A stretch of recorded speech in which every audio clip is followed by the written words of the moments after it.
समझा दिया। अब मैकेनिकली कैसे काम करता है,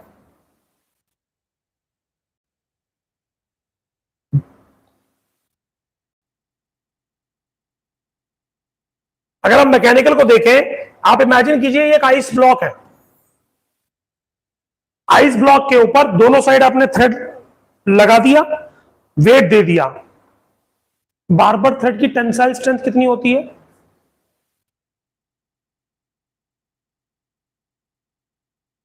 4 किलो, 4 kg। सन्नी देओल का हाथ कितना भैया? 2.5 किलो, यानी 2 सन्नी देओल लगे इसे तोड़ने में। अब तो समझ में आया? यानी ये सिंगल नहीं टूट सकता, इतना इजी नहीं बार-बार थ्रेड को तोड़ना। तो टेंसाइल स्ट्रेंथ हो गई। टेंसाइल का मतलब खींचने पर 4 किलो से ऊपर ताकत लगाओगे तो टूटेगा बॉस ये। 4 किलो से कम की ताकत में ये नहीं टूटेगा।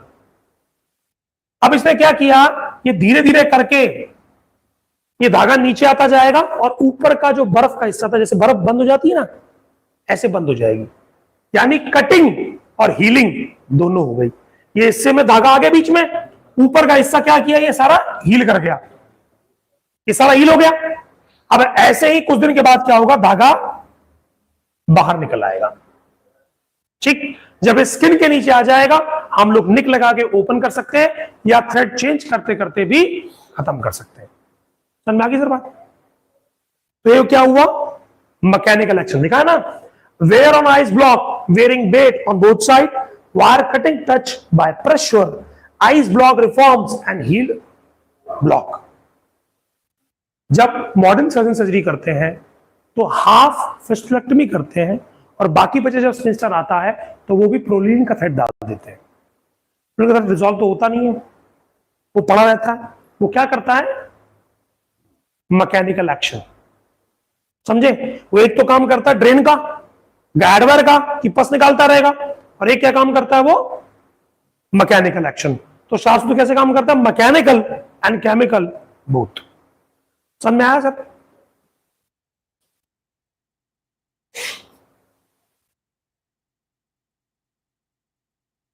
अब आते हैं साहब गुड साल रूल।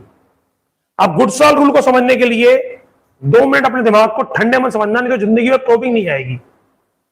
गुड साल रूल दुनिया का कोई सर्जन प्रोब डालेगा वो इसी रूल से डालेगा, कहीं का भी कोई सर्जन हो। रूल क्या कहता है, ये बॉडी को ऐसे दिखाया गया है। मैं आपको ऐसे समझाता हूं जैसे लिथोटमी में मरीज लेटा हो। मरीज किसमें लेटा हो, लिथोटमी में। अब 3 और 9, या 2 मिनट के लिए मैं इसको काट देता हूं, लेकिन ये फिर एंगल नहीं क्लियर हो पाएगा। इसी को देखो आप, 3 और 9, घड़ी का 3 काटा, 9 काटा बन गया। ये एक ओपनिंग है, ये एक ओपनिंग है। मल्टीपल ओपनिंग में समझाता हूं। ये क्या कहता है, ये कहता है भैया straight up to 3.5 centimetre, 3.75 centimetre. यानी अगर इसकी लंबाई मेरी एनल रिंग से 3.75 सेंटीमीटर दूर नहीं है तो जनाब ये सीधा है। लेकिन अगर इसकी ओपनिंग 3.75 सेंटीमीटर से दूर है तो ये कर्व्ड हो जाएगा। फिर कहां घूम के आएगा, 6 o'clock। समझ में आ गई सर बात? कहां घूम जाएगा, 6 o'clock। अब क्या कहा उसने, पोस्टर जितने भी होते हैं सर कर्व्ड होते हैं। डॉक्टर तिवारी को कल मैंने प्रोब दी थी, डालो, तो क्या बना के दी थी, नॉच, मतलब कर्व्ड है, सीधी नहीं जाएगी वो कर्व्ड ही जाएगी। ये उसका रूल है, ये क्लियर है। समझ में आ गई बात सर? ना ना ना, शर्त क्या बोला मैंने, एंटीरियर में शर्त है, अगर 3.75 सेंटीमीटर के नीचे है तो भैया स्ट्रेट है। लेकिन 3 और 9 के नीचे पोस्टर एंगल लग गया, वहां तो सब कर्व्ड है। ये रूल कहां तक है, 3 और 9 के ऊपर। 3 और 9 के नीचे सारे कर्व्ड है, सबको गोलाकार है, ऐसे हाफ कर्व्ड। समझ में आ गया सर? ऐसे प्रोब ऐसे बना के डालनी है, ऐसे नहीं डालनी। ऐसे कहां डालनी है, अगर आप पहचानोगे कैसे, बड़ा आसान है साहब। ये फिंगर लो, ये 4 सेंटीमीटर है, करेक्ट। इनल रिंग पे रखो और ओपनिंग नाप लो कितनी दूर है। अगर ओपनिंग दूर है तो इसका मतलब कर्व्ड हो गया, फाइन। दुनिया में फिस्टुला करने का एक ही रूल है प्रोबिंग का, उसका नाम है गुड साल्स रूल। क्या बेटे? बेटे अगर 3 और 9 पे है तो अब यहां पर जो रूल लगेगा वो यही लगेगा। इसके नीचे का देखो, एग्जांपल दिया ना 3 9 का रूल। लेकिन अगर हल्का सा भी ऊपर हुआ तो स्ट्रेट, इसके ऊपर हुआ तो भी स्ट्रेट, लेकिन इसके जैसे नीचे हुआ ये ऑटोमेटिकली क्या बन जाएगा? कर्व। क्लियर? बस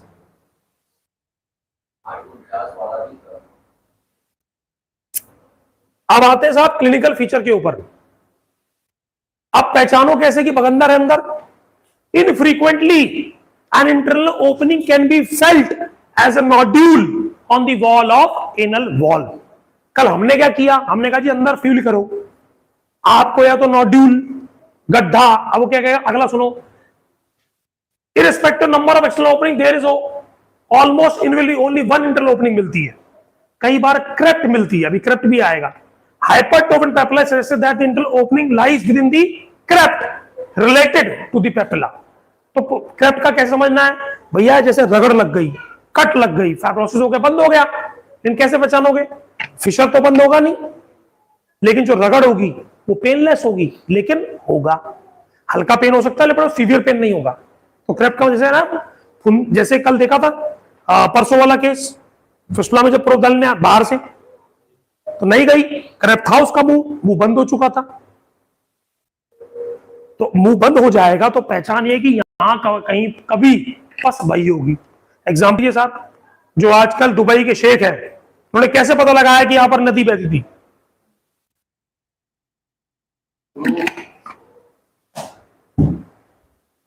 ये कहावत है कि भाई साहब दुनिया में पहाड़ों को भी चीरने की ताकत केवल पानी में है।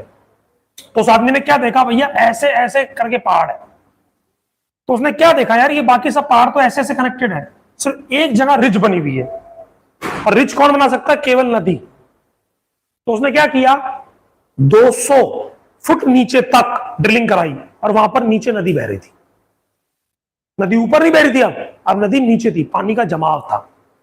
तो ये आपको इस बात का एग्जांपल से हमसे क्या मतलब? इसका मतलब क्रेप्ट है, यहां से कभी मवाद बही होगी, इसका मतलब इसके नीचे ही रास्ता है। तो निक्का लगाना है।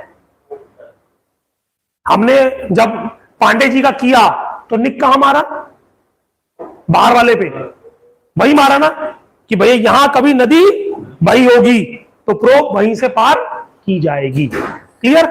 समझ में आ गया? अब इसने कहा irrespective number of external opening, मैं ऑलरेडी बता चुका हूं कि भाई अगर मल्टीपल ओपनिंग बाहर है तो अंदर एक ही होगी, क्योंकि एब्सिस से 5 मुंह बन रहे हैं, लेकिन अंदर क्या है? सिंगल। ठीक है जी। अब प्रोबिंग की बात करें। Probing is a painful, liable to reawaken dormant infection if the patient is experiencing pain, make sudden jerk. देखो आज ये बात बड़ी काम की है, पेशेंट को दर्द महसूस हो, सडन जर्क लग जाए, फॉल्स बन जाएगा। फिर मैं क्या कहा? Probing should be postponed until the patient is under anaesthesia. समझ में आ गई? हमने परसों वाले में प्रोब क्यों निकाली? क्योंकि पेशेंट पेन बता रहा था। अगर पेशेंट पेन बता रहा है तो मतलब आप फॉल्स स्ट्रेक क्रिएट कर रहे हो, क्योंकि उसके अंदर प्रोब, क्योंकि डेड टिश्यू में प्रोब जाएगी तो पेन नहीं करेगी, लेकिन अगर नॉर्मल टिश्यू को पियर्स करेगी तो पेन होगा ही होगा।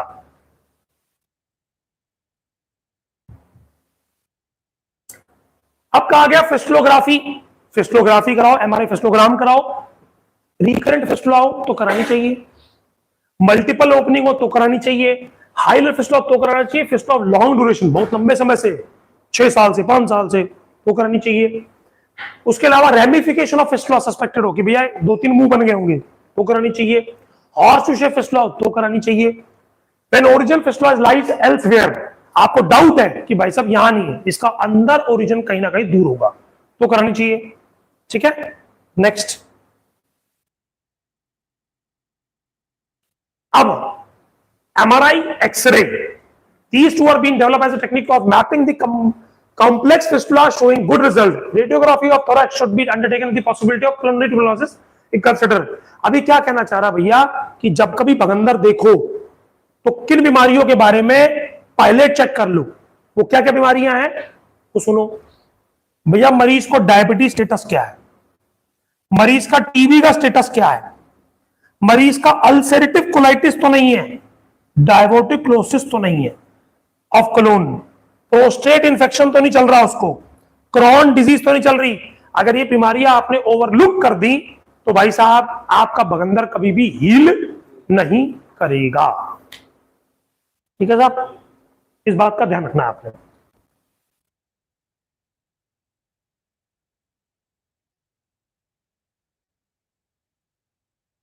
अब आता है साहब पूर्व क्रम, रिटर्न कंसेंट लेना है, एनटीटी लगाना है, लिंडोकेल लगाना है, पार्ट का प्रिपरेशन करना है, शेविंग करनी है। प्रधान क्रम क्या कहता है साहब, आपने प्रोबिंग करनी है। अब प्रोबिंग कैसे होती है, दो ओपनिंग है, एक प्रॉक्सिमल और एक डिस्टल। प्रॉक्सिमल मतलब भाई एक एंड जहां से घुसोगे और डिस्टल जहां से निकलोगे। ठीक साहब, ये मैंने क्यों कहा, सारी प्रॉक्सिमल क्यों नहीं हो सकती, अगर प्रोब अंदर से बाहर आई तो भाई साहब प्रॉक्सिमल कौन सी हो गई, जहां से घुसे। आपके सामने डेमो कर चुके, बाहर से अंदर भी और अंदर से बाहर भी। क्लियर, समझ में आ गया। कल जिस लेडी में किया तो कैसे किया आपने, अंदर से बाहर ही तो आए या बाहर से अंदर गए थे आप, correct. Next is a suitable size of probe negotiated advance through the proximal opening। ये बड़ी काम की लाइन है कि अगर आपने अब एनेस्थीसिया लगा दिया भैया, लोकल लगा दिया, पहले तो था एनेस्थीसिया के बिना आगे नहीं बढ़ना, लगाने के बाद अगर आपको ये ना मिले, इजी गोइंग ना हो, तो भी प्रोबिंग आगे नहीं करनी है। इसका मतलब फाइब्रोसिस है and you should wait till the fibrosis get dissolved। जिस पेशेंट ने कल देखा, मैंने उसको कल भी प्रोब डाल के देखा और उससे पहले जब पहली बार लिया था ऑयल जा रहा था, लेकिन प्रोब लोकल लगाने के बाद भी मुझे पास नहीं हो, postpone the probing till fibrosis is dissolve. ये मैं आपको क्यों बता रहा हूं, इसलिए बता रहा हूं क्योंकि इनिशियल प्रैक्टिस के अंदर अगर आपको ये समझ में नहीं आ रहा तो कृपया करके फॉल्स ट्रैक क्रिएट ना करें। जब आप एफिशिएंट सर्जन बन जाएंगे तब आप उस फाइब्रोसिस को तोड़ने के लिए स्टेनलेस स्टील की प्रोब, कॉटरी, किसी का प्रयोग कर सकते हैं। लेकिन इनिशियल फेज में मैं आपको सख्त मना करूंगा, भाई अच्छा मत करो तो बुरा भी नहीं करना चाहिए। ठीक है जी, आप फाइब्रोसिस तोड़ पाओगे नहीं, उल्टा प्रोब टूट गई तो अब मुसीबत लो, अब निकालो बेटा प्रोब अंदर से, तब पूरा कट लगेगा, प्रोब बाहर निकलेगी, तो ऐसे काम नहीं करना है। प्रोब डालोगे प्रोब मुड़ जाएगी अंदर, पार नहीं कर पाओगे। कॉपर प्रोब पार नहीं होती, फिर उसमें लगती है स्टेनलेस स्टील की प्रोब जो मुड़ती नहीं है, सिर्फ रास्ता बनाती है हमारे लिए। ठीक है, so we should not do that. ये आप सबके लिए इंस्ट्रक्शंस है। जब तक आपके हाथ में, जैसे कहते हैं साहब गाड़ी, मुझे रेसिंग कार चलानी है, तो अगर रेसिंग कार चलानी तो भाई पहले गियर बदलना सीख ले, तो सीधा ट्रैक पे उतरेगा तो खुद भी मरेगा और भाई साहब पड़ोसियों को मरवाएगा। समझ में आ गई सर बात। तो until unless you are not confident enough, you should not try this। और कॉन्फिडेंस का मतलब ओवर कॉन्फिडेंस नहीं होता कि कर ही लेंगे भाई साहब, प्रोब टूट गई ना भाई साहब, तो फिर पता क्या होगा, फिर वही होगा क्या, कुछ नहीं, फिर जो गाल और आगे और पीछे लाल पानी होगा उसकी तैयारी करना। पब्लिक कूटेगी कि नहीं, ठीक है, और पब्लिक की मार पे केस भी नहीं होता, रक्षा होता है। मॉब ने मारा, पब्लिक ने मारा, कोई केस नहीं है, कोई सुनवाई। इंडिविजुअल सारे समझदार जो दंगा होता है, देखिए वो बात सही है कि गवर्नमेंट कहती है कि डॉक्टर के खिलाफ, अब कल हमने आई में डाला, प्रोब को वापस डिस्टल ओपनिंग से किया और धागा शटर में डल गया। कल यही किया, ऐसा केस था, मतलब अंदर से बाहर निकाला, ट्रैक के अंदर। नेक्स्ट, ड्रेसिंग कर दी आपने मेडिकल ऑयल से, यही की थी कल, पैकिंग कर दी उसकी, ऑयल लगा, पैकिंग कर दी, बैंडेज। अब आता है साहब how to change the thread. Technique of changing Shah Sutra. Application of Sutra after 3 to 7 days by rail rod technique.